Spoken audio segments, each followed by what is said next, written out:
สบายดีทุกคนมื้อจากก็คือจะมาเฮ็ดแนวกินตอนเที่ยงให้ทุกคนเบิ่งเด้อคือมื้อนี้อยู่น้ำแบบจอยบ่มีหยังสิกินผัวจักจะเอาหยังมากินคิดได้แบบอากาศมันร้อนแฮงเนี่ยก็รู้สึกอยากกินส้มเนี่ยเพราะฉะนั้นจอยก็เลยต้องไปแม่นเอามาหุงเพื่อสิมาตำส้มให้ทุกคนเบิ่งเด้อคือแบบว่า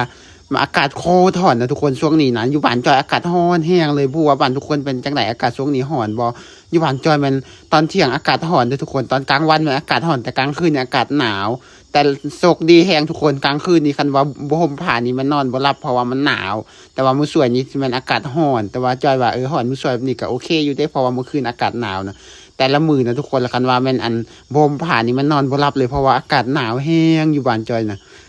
คันแม่นตอนสวยนี่มันอากาศร้อนแต่ว่าตอนกลางคืนเนี่ยอากาศหนาวการพักเสียงของจอยมื้อนี้ก็สิสลัมสลือน้อยหนึ่งทุกคนบางทีก็จะพูดจะเว้าแบบซ้ำไปซ้ำมาน้อยหนึ่งเพราะว่าฮู้บ่จอยไปกินเบียร์มาแล้วมันก็เลยแบบมึนๆน้อยหนึ่งนะพักเสียงก็สิบ่ปกติจักหน่อยคือมื้อนี้จอยกลับมาเฮือนเด้อทุกคนกลับมาเฮือนแล้วจอยมาเฮือนแล้วเพราะว่ามีพี่น้องที่เขามาแต่ในเมืองเขาไปเฮ็ดเวียกในเมืองแล้วโดนแล้วเขาหาก็กลับมาบ้านแล้วเขาพาไปกินเบียร์นำก็บ่อยากกินดอกแต่ว่าจำเป็นเขาให้ไปกินนำนะทุกคนแล้วมันก็เลยโดนกินนำกันเทื่อนึงไปกินนำเขาสุดท้ายมึนๆน้อยหนึ่งตอนนี้ก็เลยว่าพักเสียงกันสิซ้ำไปซ้ำมาน้อยหนึ่งเด้อเพราะว่ามึนหัวอยู่เด้เพราะว่าไปกินเบียร์นำเขาอันนี้ทุกคนหลังจากได้มาไอ้หยังก็เกี่ยมหมดแล้วเพราะว่าการตำส้มของจอยมื้อนี้มันจอยจะเอาใส่น้ำมะขามเด้อทุกคนเพราะว่าบ่มีมะนาวในช่วงนี้ก็มีแต่มะขามก็จะเอามะขามใส่เดี๋ยวจอยก็จะเอามะเขือแห้งใส่ลงไปแล้วก็กระเทียมใส่แล้วก็เอาเกลือใส่น้อยนึงแป้งนัวใส่แล้วก็กะปิใส่หลังจากนั้นเราก็ตำให้มันแหลกแล้วต่อมาก็เอามะกะเรนใส่เด้อทุกคนช่วงนี้มะกะเรนกำลังสุกหลายเลยอยู่เฮือนจอยนะก็เลยเอามะกะเรนใส่ต่อมากับปลาแดกใส่ปลาแดกมันจอยลืมเอามาทุกคนอยู่เฮือนจอยเอาไว้เป็นแพ็คพุ่นน่ะปลาแดกแล้วอยู่หน้าจอยบ่ได้เอามาว่าแล้วมันหมดก็เลยปลาแดกมีแต่น้อยเดียวแต่เอาใส่ปลาแดกก็คือบ่พอดิทุกคนแต่ก็เลยเอาเกลือใส่เพราะว่าให้มันจบพอดีหลังจากเอาเกลือใส่แล้วต่อมาก็เอาน้ำมะขามใส่แล้วก็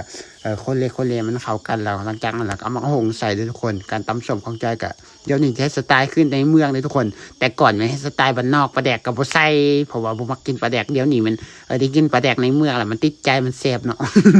เพราะว่าแต่ก่อนอยู่บ้านจอยบ่กินปลาแดกดิบเด้อทุกคนเพราะว่าปลาแดกอยู่บ้านจอยจะเป็นปลาแดกเที่ยวเอาปลามาจากลำธารแล้วเฮ็ดเองมันเราก็จะเห็นปลาเป็น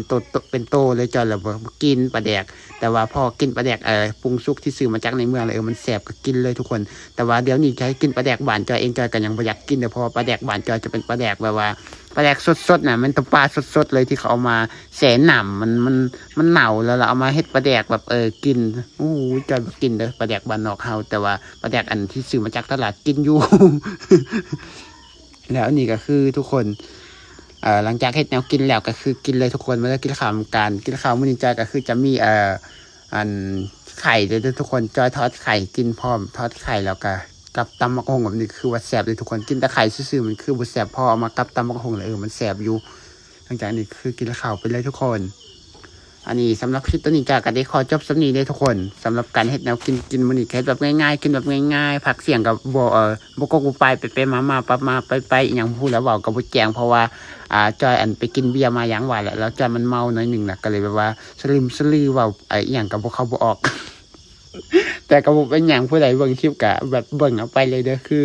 จอยพูดนะสิเว้าอีหยังแล้วตอนนี้นะมีแต่พบกันใหม่คลิปหน้าทุกคนสำหรับคลิปนี้ขอจบสำนี้ว่าแล้วก็บ๊ายบาย